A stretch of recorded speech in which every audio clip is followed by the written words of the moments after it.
उद्यापासून थोडा पावसाचा जोर कमी होणार आहे आणि 10 तारखेला चांगलं सूर्यदर्शन होईल। पण काय होईल म्हणजे 9, 10, 11 स्थानिक वातावरण तयार होऊन काय होईल राज्यात ठिकठिकाणी स्थानिक वातावरणाचा पाऊस पडेल म्हणून हे लक्षात घ्यायचं। 11 तारखेच्या नंतर चांगलं पुणे, नाशिक, मुंबई, त्याच्यानंतर कोल्हापूर ह्या पट्ट्यामधलं काय होईल तिकडलं वातावरण एकदम निवळून जाईल, क्लिअर होईल, मग चांगलं सूर्यदर्शन घडन म्हणून हे अंदाज लक्षात घ्यायचा। मुंबईला देखील काय होईल 11ला चांगलं म्हणजे क्लिअर वातावरण होईल, म्हणजे एकदम असा पाऊस एकदम बंद झालेला दिसा आणि उद्याच्याला 9ला देखील कमी होईल, पण 10-11च्या दरम्यानमध्ये चांगला बंद होईल म्हणून हे मुंबईकरांनी अंदाज लक्षात घ्यायचा।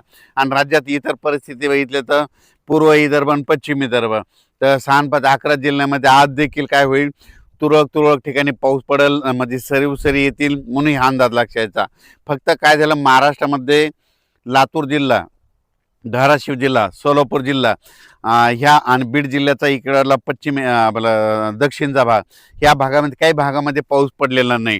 तर तिकडे काय होणार आहे आता ह्या उद्याचा जे पाऊस आहे म्हणजे 9 जुलै, 10, 11, 12च्या दरम्यान स्थानिक वातावरण तयार होऊन तिकडे देखील काय होईल हे पाऊस इकडला बंद झाल्यानंतर तिकडे स्थानिक वातावरणाचा पाऊस पडेल, पण एवढा खूप मोठा पडणार नाही, पिकाला लागेल तसा पडेल, सर्वदूर नाही पडणार, भाग बदलतच पडणार आहे म्हणून हे अंदाज लक्षात घ्यायचा। पुन्हा नंतर राज्यामध्ये काय होणार आहे आपलं जुलैच्या शेवटच्या आठवड्यात परत एकदा असाच पुन्हा एकदा पाऊस येणार आहे म्हणून हे लक्षात घ्यायचं। त्याच्यानंतर काय होणार आहे आता मध्ये 15-16 तारखेच्या दरम्यान राज्यात खूप काय मोठा पाऊस येणार नाही, फक्त असाच म्हणजे पिकाला लागेल तसा एक असा येणार आहे, एवढं म्हणजे आता अतिवृष्टीसारखा तसा काही पाऊस येणार नाही म्हणून हे अंदाज सर्व शेतकऱ्यांनी लक्षात घ्यायचा। त्याच्यानंतर सांगू इच्छितो आज देखील काय होतं फक्त आपल्या महाराष्ट्रामधून एक नंदुरबार जिल्ह्यात पाऊस कमी होता, तर आज नंदुरबार जिल्ह्यात बऱ्याच ठिकाणी पाऊस झाला आहे आणि रात्रीपर्यंत सगळीकडे दाखल होईल। जळगाव जिल्ह्यातले जे सुटलेले गाव आहेत आज पाऊस सुरू झाला आहे, त्याच्यामध्ये आज ह्या 2 दिवसामध्ये तिकडला देखील भाग कव्हर होईल। धुळे जिल्ह्यामधले थोडेफार गाव सुटलेले ते देखील आज पावसात कव्हर होते। त्याच्यानंतर इकडे संभाजीनगरकडले, कन्नडकडले इकडलं काही भाग जे थोडाफार राहिलेला आहे त्याच्यामध्ये आजच्या पावसामध्ये चांगला कव्हर होऊन जाईल। संभाजीनगरकडे आज देखील काय होणार आहे दुपारच्या नंतर चांगला जोराचा सरी येणार आहे आणि जिथं पाऊस नाही पडला तिथं पडून जाईल, पेरणी योग्य पाऊस पडणार आहे। संभाजीनगर जिल्ह्याचा आज भाग देखील जे वंचित राहिलेला ते देखील कव्हर होईल।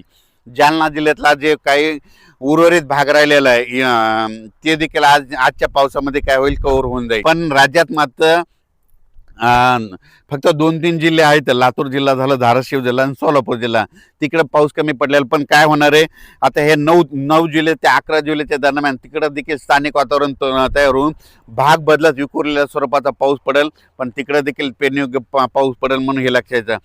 खूप काय मोठा पडणार नाही पण चांगला पाऊस पडेल, पेरणीचा पाऊस पडेल म्हणून हे लक्षात घ्यायचं। लातूर जिल्ह्यामध्ये काही भागात पडला आणि काही भाग सुटलेला आहे, तिकडे देखील ह्या 2-3 दिवसात कव्हर होईल।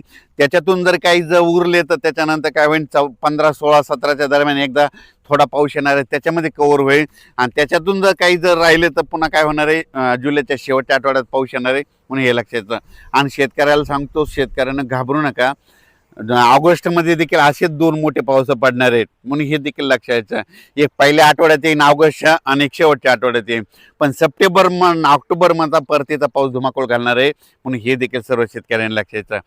अचानक वातावरण बदललं तर मी दररोजची मेसेज देतच आहे।